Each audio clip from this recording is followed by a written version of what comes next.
saw that there are 6 major functional areas which are important in any organization. And when you design information systems, you have to be able to cater to the requirements in all these functional areas. These functional areas we pointed out are production, marketing, materials management, finance, human resource development and research and development. Among these, we did talk about production. Not every organization may have really production, but most organizations will have. For instance, if you are really a company which is retailing materials like Food Mart, then you do not really produce anything. You only get things from your suppliers and then you market it. So, on the other hand, marketing is an important part of any organization, whether it be an organization like a Motorcar company or it be a food world kind of company which does these sales of all the materials they buy from their vendors, or even a company like Google, which is primarily based on the web, and their major product is effectively a search engine. So, they also have to have what I would call marketing, because marketing is very crucial in the case of any company. Particularly so if you are in the area of software design and try to market your software products, or even hardware design and hardware products. If you are making, say for instance, some personal computers, PCs or something equivalent to that, the company's future will very much depend upon how well you are able to market the product you make. It may be the best product, but unless the marketing is effective, one would not be able to make any kind of a profit for the company. So, marketing is an important aspect of any company. Besides marketing, of course, every company will have functional areas of finance, because without money nothing moves in this world. So, you have to have finance, and you have to have materials, that is materials which you manage. I mean, but then materials may be there definitely in most companies, including for instance a web based company like Google. Their materials are primarily the servers which they have to buy, and they have to maintain the servers, they have to have a huge bank of servers and deploy them and so on. So, materials are part of any company. And apart from that, human resource. No company can act without people, and people are the most important part of any organization. And the people, how smart they are, how satisfied they are, makes a lot of difference to particularly software companies. Software companies depend upon the intellectual labor of people. So, their production is primarily software or writing programs or developing systems. So, for them these are all done by people. So, unless the people are satisfied and the people are productive, the company is not going to make a reasonable product in reasonable time. So, managing human resources in any organization is a very important part. Research and development is extremely important in all the newer technologies, particularly in telecommunications, in computing, in even motor cars which are being made, in search engines and other types of web based products. It may not be all that important in companies like Food Mart, which really are just selling. Research and development may not be an important aspect for them, but in general the all the 6 functional areas will be there in most organizations, and at least 4 of them will be there in almost every organization. So, now we will look at marketing at some length. As usual, we look at the requirements of information under the categories of strategic requirements, tactical requirements, and operational requirements. And among these, the strategic requirements are really determined by top management, which have an overview of the business, and they want to kind of grow the business in the long run. And tactics are by the second level of management, who, having decided on a particular strategy, try to make the best out of that strategy in terms of what I would call tactics, which last time I pointed out an example of a cricket team, where strategy is something which is decided by the coach and the captain and the selectors and so on, and the tactics is on the field by the captain to win the match.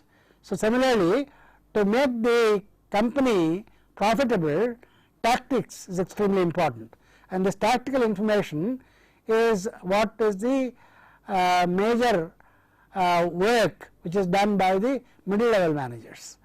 And of course, operational information is voluminous, and that is required for day-to-day running, and they require a lot of that operational information in order to be able to have informed decisions at the tactical level as well as the strategic level.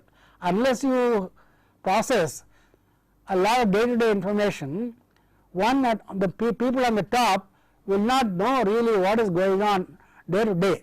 They do not need to know everything, but they need to have a digest of what is the state of operations and how their strategy has impacted on the operations. Is the strategy led to better operations, or strategy is led to worse operations? So, they can change their strategy based on the results of the operations, which is obtained by the operational information. So, coming to marketing, as I said, marketing is the most important part of the working of any company, and even in a company such as Google, the marketing strategy has been extremely important to make the company prosper. One may wonder, what does a search engine company, where do they make their money? And in fact, they have to make money to survive, because they have to continuously improve their search engines, they get into new areas and so on.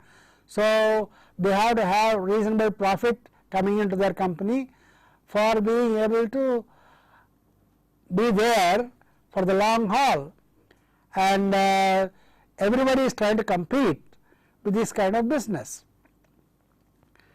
Now, the strategy which one has to look at is what are the markets, what are the new markets which are developing, and what are the competitors doing, and what is the technology and demographic forecasts and product changes. And these are the marketing primarily consists of methods of looking at what the competition also does, so that you can appropriately change your method of working. To look at an example of Google, what they started, when they started with this search engine, there are plenty of other search engines already in the market, and they had to make inroads into this market where there is already a lot of competition. So, what do? In order to get to the market, they give away free. So, they started giving away the Google free, in the sense that even today you can log on to google.com and search the web, and over some time by word of mouth and by people actually using it, they found that their search strategy and their search engine was performing much better than the existing search engines. So, there is a lot of people starting to move to using Google. Now, when they start using Google, that means there is actually improve it to survive. And in the meanwhile, of course, they can't be developing all the software free of cost and putting all the servers and so on with no revenue coming in. The original revenue, of course, came from some so-called venture capitalists who gave the money to get something started. But to sustain, you have to market. Now, the marketing is very interesting in this case, because people are used to this Google being free. So, suddenly you say, in order to use Google, you have to pay some money, maybe very quickly your market will vanish. So, you have to take a strategy. So, their great strategic idea was that they went to the advertising people, and then they said, and a lot of people use our search engines, and they search for a particular item on the web, like for instance, they were searching for say information about cars. When they search for the information about the cars, then I will give, along with the results of the search, a little ad saying that your car is one of the best in the market and so on, but not because it is not non-ethical in the sense that he is only putting an advertisement for you, which synchronizes with the search which the person is doing. So, there is no point in giving some advertisement regarding Maggi noodles when somebody is looking for search. Okay. So, it is extremely important to kind of synchronize what you are doing.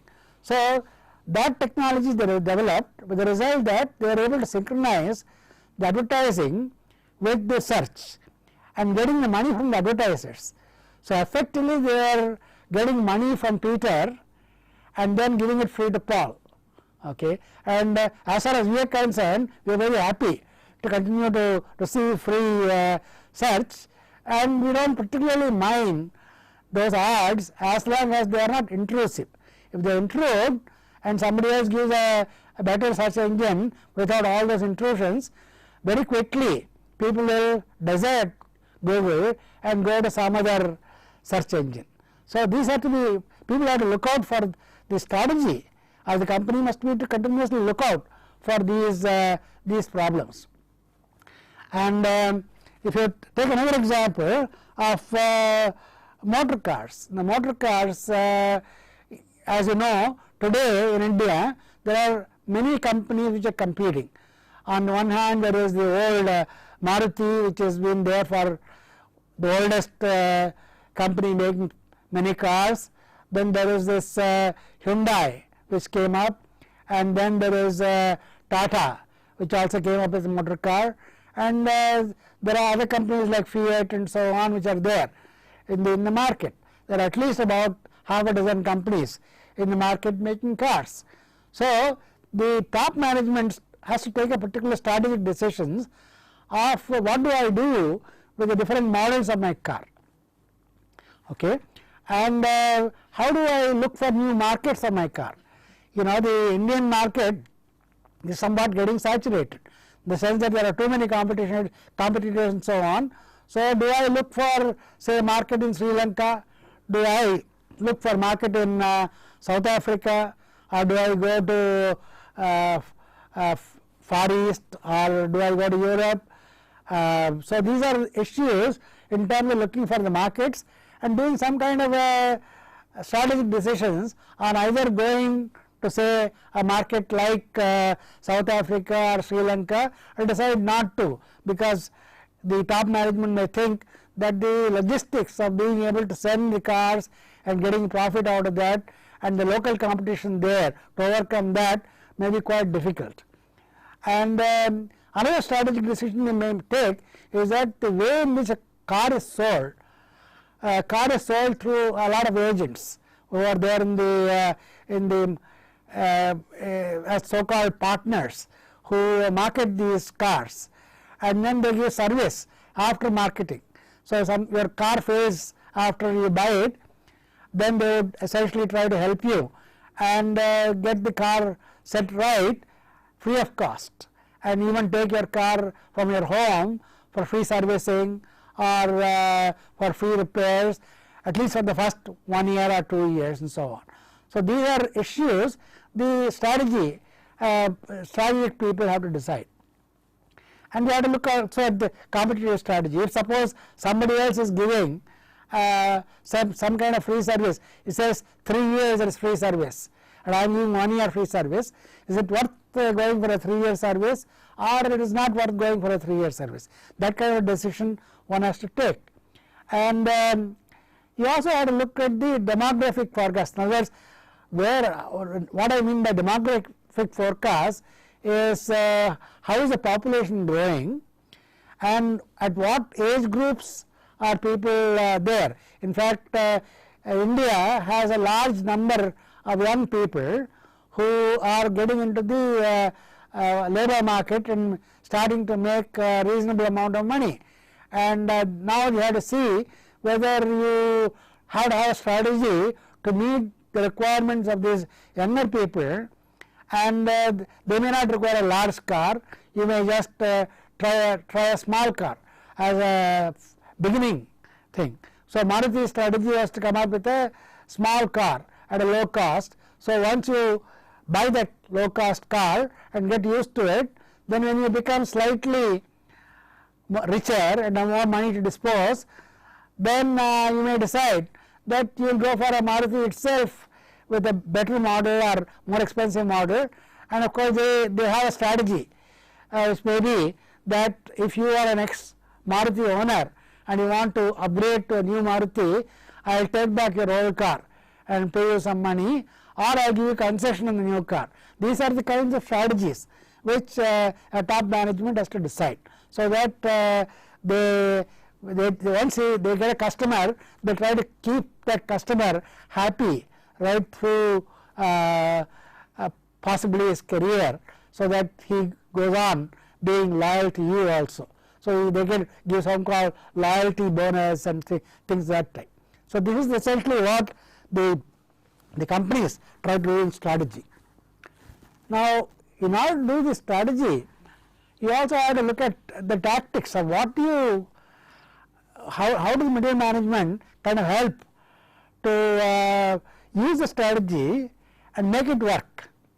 So, you have to look at, for instance, how do you advertise the fact that a strategic decision is taken, that if you are an existing owner of a small car and you want to upgrade to a bigger model, then I will give you a concession, or I will take back your old car. This has got to be advertised.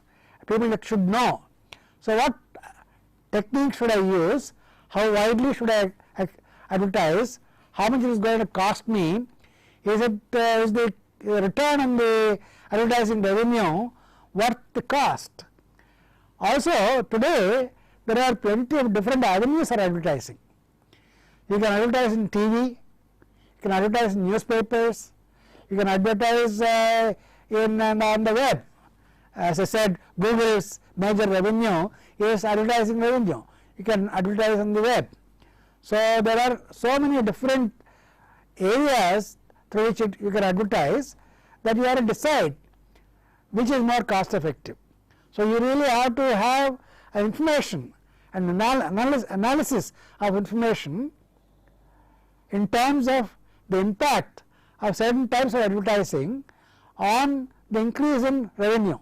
Suddenly you find that you put a TV slot and you found that because the TV slot which you had, suddenly people start inquiring about your car and you must have feedback on that, then you know that this TV slot has really helped. Okay. And so, that is the kind of thing which I mean by saying the analysis of impact.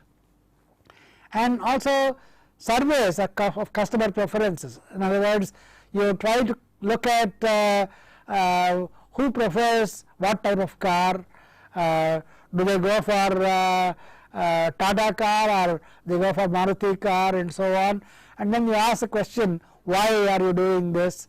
And one way of doing this is by sending out questionnaires to people, but nobody answers questionnaires because it's a bore, to fill up all that form and returning it and so on. So sometimes you use a tactic of saying that, well, if you fill up a form and send it to us, and I receive the form, then you are eligible for a lottery, which a free car, and so on. So little bit of incentive for you to fill that form, but most people may not think, after all, the possibility of getting a lottery car is so little that you may not think it is worth spending your time in doing that. So normally people you have to have a tactical method also of whether to use this form method or to send people to inquire from house to house, but then people cost a lot of money to go and inquire. So this again determining the cost benefit of all these methods. And now what is the correlation between prices and sales? If I reduce the price, is sales going up? Okay. Or should I sometimes what happens is, if the price is made low, people think it's a cheap product and they don't buy it. They go for an expensive one because they think an expensive product is better quality. So there is also psychology involved in this. So pricing it at the right level is an important tactical decision one has to take. Like for instance, if you take say a computer, you are trying to manufacture computers in the market and sell computers in the market. Now everybody talks about the sub 10,000 rupees PC and so on. Okay. So is it really feasible to have that kind of a machine, even though people claim that sub 10,000 is now available? But the question is, what do you get with that sub 10,000? Okay. And is that machine fulfill all your requirements? So one has to also look at the look at the fact that by putting the sub 10,000 PC in the market, has my sales suddenly gone up? Okay. If it has gone up suddenly because of this lowering of price, maybe I can make my small product the margin of profit small and get my money through margin. That is the margin is small by volume. A huge volume is sold in a small margin, so total profit is quite high. A very interesting example of this was the tactic which was followed by Borland in the olden days, when they came up with a compiler for Pascal, and when they came up with a compiler for Pascal, they sold it at $49, okay, which is considered a very low price compared to the compilers which are already in the market, which are selling for thousands of dollars. Now when it is a $49 thing, immediately people started looking at it, because first of all they are concerned maybe it is not very reliable compiler. When they started using it, because the company started giving sample copies, when you started using it and you found it is as good as any in the market, suddenly the market size increased and lot of people, millions of copies are sold. And so even the margin on each copy is small. If you multiply a million by even $5 per copy, it becomes a huge amount. And interestingly, in software, the cost is not linearly proportional to the number of products the products which are sold. What I mean by this is, in a car there is a fixed cost for producing a car, and whenever you sell a car, the price of the car must be higher than the fixed cost of the car, and that is your profit margin. In the case of a software, your fixed cost is upfront, that is the amount of time you spent in developing that software and the number of people who work for it and so on. So, all your money is already gone in terms of creating that product. So, now the larger you sell, that cost is not going to go up for you, whereas your profit is going to go up for each new product, because the cost of a new software, this one more copy of the software is cost of a CD, and CD costs no money at all, really speaking, okay, compared to the cost of that software. So, the marginal cost of selling extra software is in terms of production cost is almost 0, whereas your profit is constant. So, profit can skyrocket if your volume goes up, okay, and that is essentially what they found. And this is a lesson learned by a lot of software suppliers. They said that it is better to kind of price it at a reasonable level and try to get volumes and make your product good quality, so it will sell by itself. And also the method of giving something free as a so called trial copy for something like a month, and the trial copy if you use for a month and feel satisfied, then you pay for it and keep it, otherwise I will kind of make it go away from your machine. So, these are the kinds of tactical methods which people follow. Now, the other tactical thing one has to do is about how to deploy your Salesforce. Okay, people have to say in any product you have to have some method of sales. Do you really have people going around selling, or is advertising sufficient for your selling?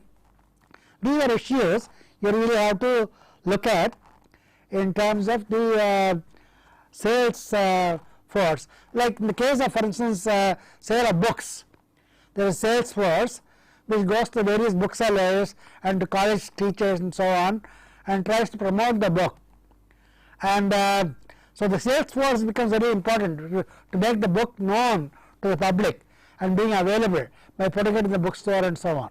So, where do I deploy this Salesforce? Do I deploy it in North India or South India or East India or West India?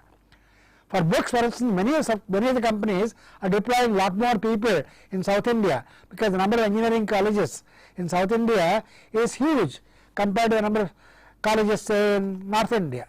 So, there is again a decision in terms of how to deploy.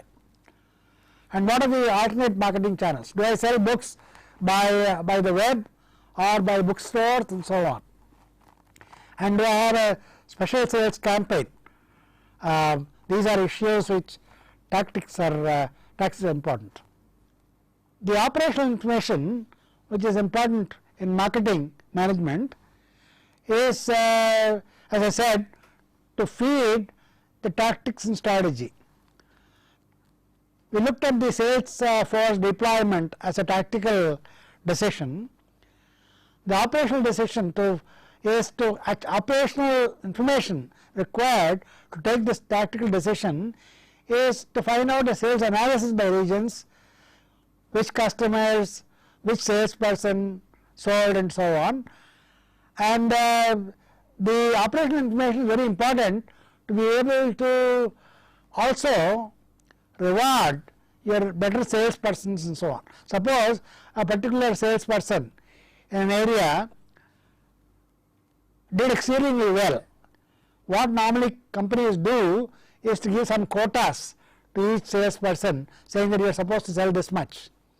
And if they exceed that quota by a considerable amount, then you have to give a bonus and make that thing, make him give an incentive.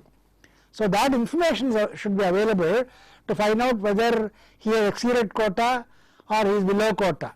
If he is below quota, of course, you have to warn him and so on. So, this is the computer continuously computes or determines actual sales, who is the salesperson in charge, and so you have a table which is operational information, and then you give an exception report based on the table, giving the people who have exceeded the target by a considerable amount, and the tactical people may have tell you anything which exceeds 20% of the base amount, you will let me know, or if it is below 10% of the base amount, you let me know. If it is below 10%, that means the guy is not doing too well, but above 20% means he is doing extremely well. So then I can take corrective action. If a person is just going straight ahead and keeping up his quota, I won't get informed at all at the tactical level. So the guy continues, and that is the kind of thing which because I don't require I shouldn't have too much information. So similarly the question of market share and trends. There is like what is the market share again is computed by looking at all the other competitors, what their total market, how much did they sell, and then this information is detailed information on how much they sold in Delhi, how much they sold in Chandigarh, how much they sold in Chennai, how much they sold in Hyderabad, and so on. The whole lot of data is available as at the operational level, and this data has got to be digested for tactics. And operational information like seasonal variations. We are selling gold jewelry, for instance. Gold jewelry, there is always a variation in festive season like Diwali. There is a lot more sales of gold than during other parts of the year, and in South India during something like Sankranti there is a lot more sale, or during the New Year's Yugadi or something there is a lot more sales. So all these things you have to look at the variations, and that is essentially done by collecting the data. And when you change the model of a car, so like Maruti for instance, when they went from 800 to something else, okay, and was there a change, perceptible change in the demand for that car? That again is a detailed information, and one has to analyze that. And how are your sales outlets doing? How are they performing? This is again detailed information, and one has to digest it. And cost of the campaign, what exactly did the campaign cost, and how much is the benefit. So these are the things in terms of what I would say lots of detail which has to kind of get digested. Materials management is really how to manage the requirements of materials for the organization. Like if you are a car maker, then you require a lot of materials. Like for instance, you require seats of the car, you require steering wheels, you require horn, you require tires, you require lights, headlights, you have umpteen items, okay. And so when there are umpteen items which are there, you have to decide on whether what kind of development should I have for vendors. Like, you know, it's not possible for every car company to make all their materials internally. Like suppose you want to make say a horn in your car company. A horn is a low cost item, but it is a crucial item, and it may not be worth your while to do that, because your labor cost may be very high, and it may not be worth really putting that if the quality is good. So you may take a studied decision that horns are important, but I don't want to kind of invest a lot of money in that and break all these things. So why don't I develop a vendor or a supplier? I will get hold of a small scale person in the nearby area, entrepreneur, and tell him that look here, I have a requirement for 50,000 horns every 2 or 3 months, but can you make the 50,000 horns? And also give him the know-how to make it, because a small scale person may not have the know-how, and train him and to do that and so on, and then you develop that vendor. Once he becomes a good vendor, then your headache is removed. That is, he makes good horn for you per your specification. Also, the horn maker tries to try to sell that horn to other companies also, and then he will thrive, and it's in your advantage, because if his volume goes up, then his cost will go down and you also get the benefit. So, vendor development for critical items is an important part of any any materials management. Similarly, the development of for a publishing company, developing a paper vendor. So, saying I require this quality of paper, so can you produce that quality of paper, and essentially try to develop that person. And another important strategic decision is what is the optimal level of my inventory. In other words, suppose I buy horns for my car and I expect that there is about, I will sell 50,000 cars. Do I buy 50,000 horns ahead of time? And if I don't sell 50,000 cars and sell only 30,000, I will be left holding 20,000 horns for which I have paid, and I am not getting any result. So, that is a very bad thing to do.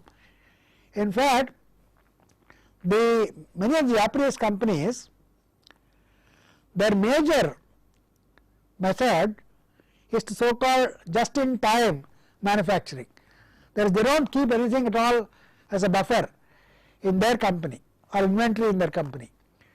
They expect the vendor to supply the item as and when required within a certain specified time. Like I say, within 8 hours I require this item, they should be ready to sell it, send it to you. This is possible in many areas where the reliability of the entire system is very good in terms of transport, in terms of general situation and so on. It is somewhat like that. Let me give a very homely example. Suppose you know that in your house there is going to be 24 hours of water coming continuously, and water never fails. Whenever you open the tap, water comes. Then what will you do? You will never fill up buckets in your house, or you will not have a sump or an overhead tank and things like that. Because as you open the tap, you can be assured that the water will come. That is called just in time water. When you require it, the water comes. But if it turns out that the supply is irregular for various reasons, that 2 days only you get, once in 2 days only you get water, then what do? You fill up all your buckets, enough for 2 days. And this is, I would say, in some sense wasteful, because you may not use all that water, but you want to be err on the wrong side, because you don't want to be got caught without water. So, you will overstock water. Same thing in a country, suppose the transport system is not very reliable, and there is a lot of delay in transporting of items, then I will make a buffer stock or inventory to cater for that transport delay, and also for unforeseen disruptions like strikes, bunds and things like that, which are not normally common. Things like bunds are not common in countries like Japan. So, they do not have to worry about this large inventory. Many of the Indian companies are forced to keep a inventory because of this problem. Okay. But that is a strategic decision. How much do you keep? How reliable is your system going to be, and so on. determining proportion of materials needed, I mean and reducing variety of inventories. In other words, another important thing in terms of proportion of materials needed and also proportion of items on which I specifically look out for has to be kind of looked at with some detail. And reducing variety is extremely important. In other words, the more the variety, the more the different types of inventory I have to keep.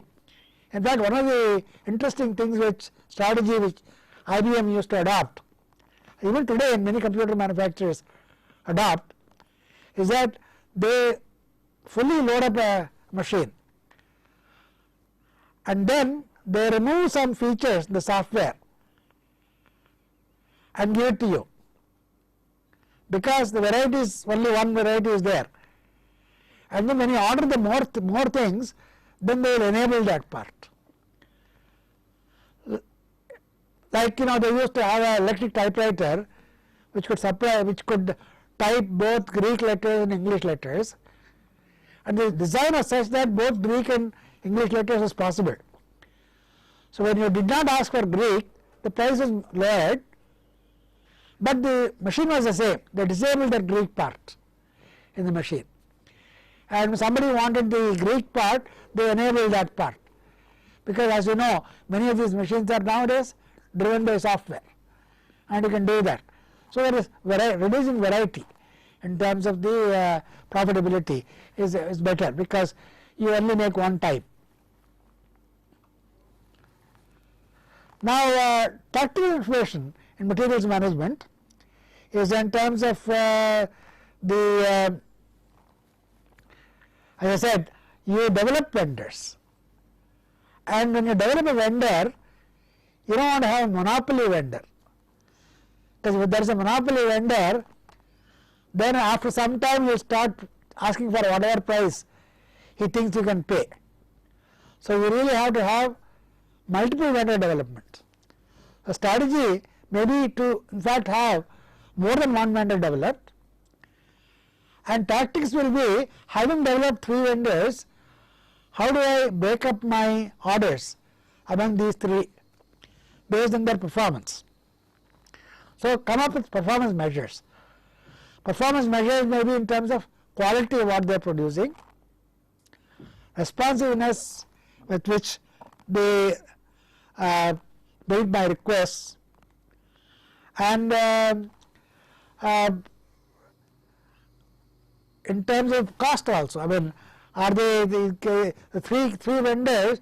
One of them may cost more, a little bit more, but his material may be much better quality.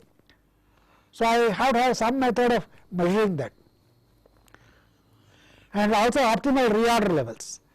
Optimal reorder levels, what it really means is that when the inventory goes below a certain value, at what value below which it goes do I decide on reordering.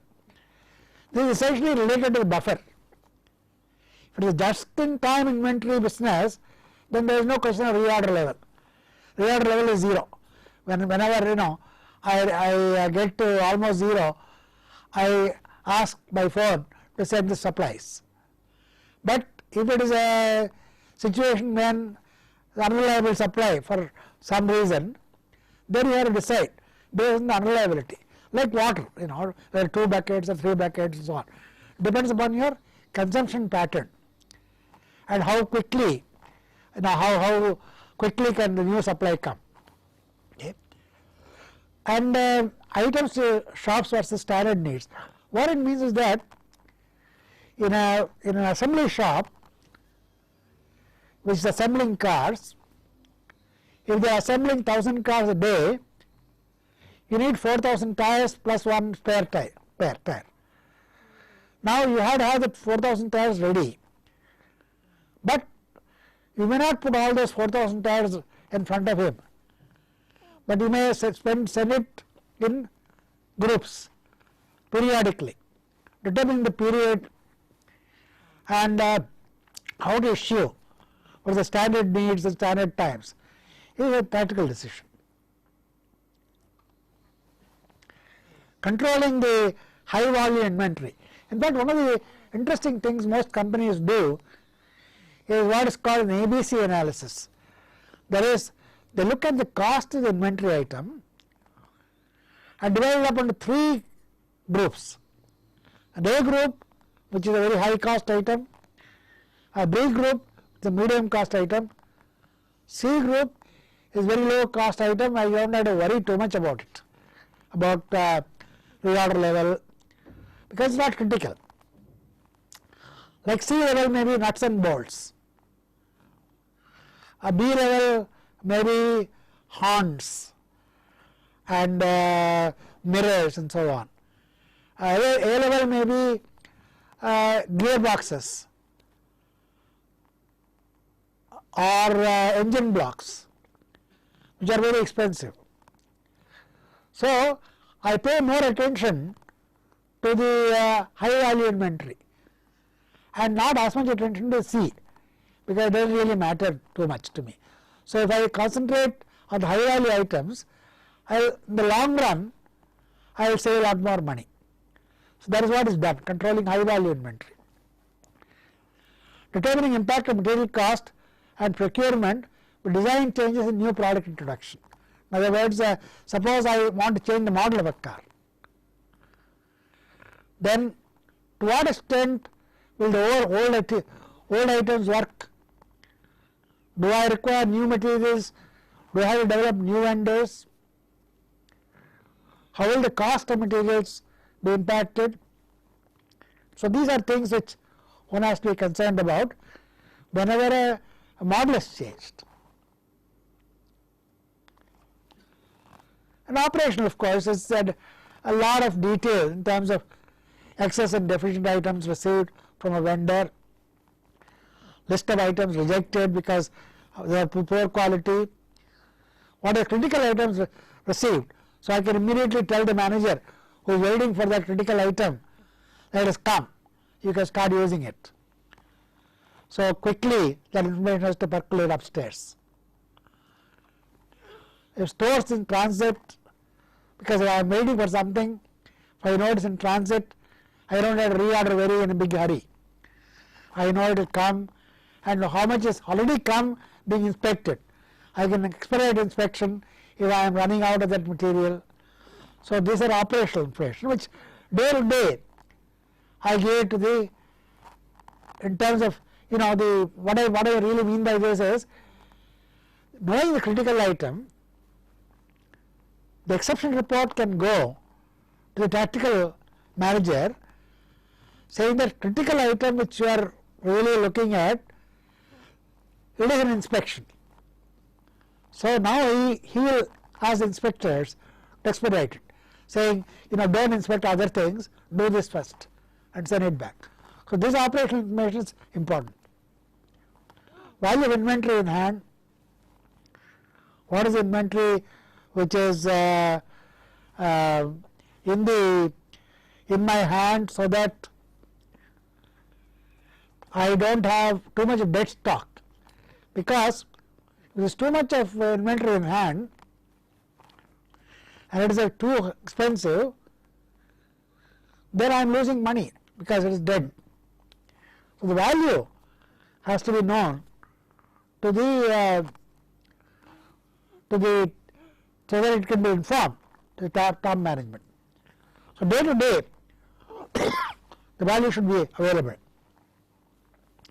What are goods received, what are rejected, what is issued, these are all details which whenever some goods come, I have to have a record of what came, what has been rejected, what has been issued, because once it is taken into stock, then you have to inform the stores people that it is ready to be taken to stock, and once it goes to the store, you have to tell the finance people that money has to be paid because the item has been taken into stock. So, then he has to generate a check. This is operational information. Daily these things have to happen, as and when an item is taken into stock and store, a payment has to be made. If the payment is delayed, then you have a bad relations with vendor, and so later on he may start reneging on supplies, starving you of supplies and things like that. So this operational information is very important. Finance is the next major item which we have to consider in some detail, because I said no company can really work without money, and so strategies in terms of how do I finance my operation. Like I said, I give an example of Google. The financing at the beginning was a whole year of venture capitalist money. That is, some fellows gave me venture capital and I used that venture capital money to be able to finance my first year of operation. After that, I had to find out some method of financing. I had to get a revenue stream. Some income has to be generated. Now the method of generating an income is the interesting top management strategy. But how much money is required to sustain the operation is something which a finance manager has to worry about. How do I price is another important part of any company. That's just, I will give an example in fact of the pricing idea of Borland for Pascal compilers. Similarly, in India now, one of the most widely selling product is a accounting product called Tally, which a lot of people buy for accounting. Now those people have to decide what pricing should I do if this particular product has got to be adopted by small shops. If I decide that if I tell a small shopkeeper who has a computer that to have an accounting package from me it is going to cost you 12,000 rupees, he may say, well, the computer itself cost me only 15,000 rupees, why should I pay 12,000 rupees for software? That is a normal reaction of any person. So they have to really look at, is the pricing appropriate for the customer to whom we are selling.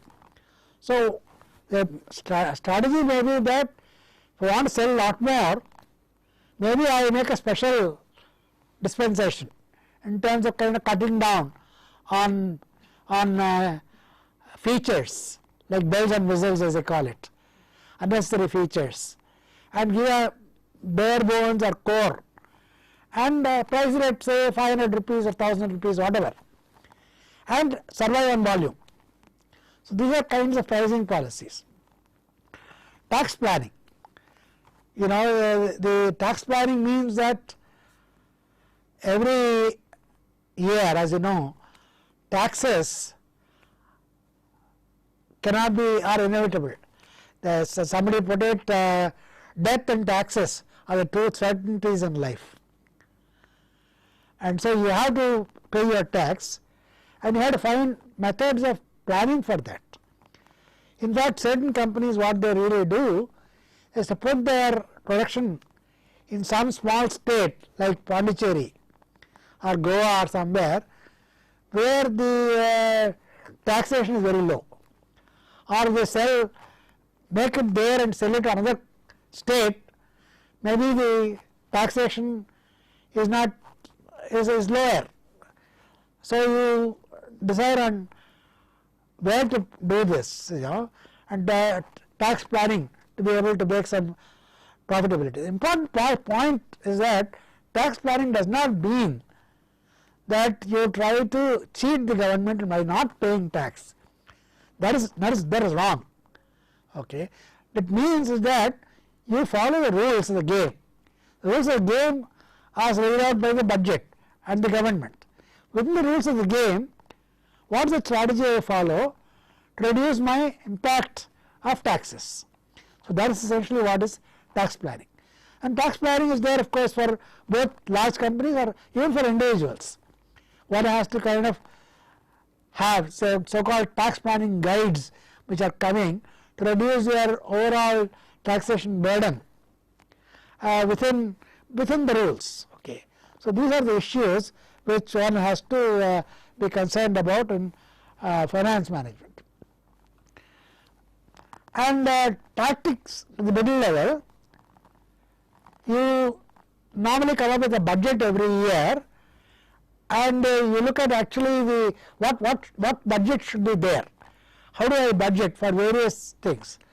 In other words, how much, like if I am running a software company, how much do I budget for buying new laptops or new desktops? How much do I allocate for sales or marketing? How much do I allocate for the people who are going to work for me, human resource? Okay.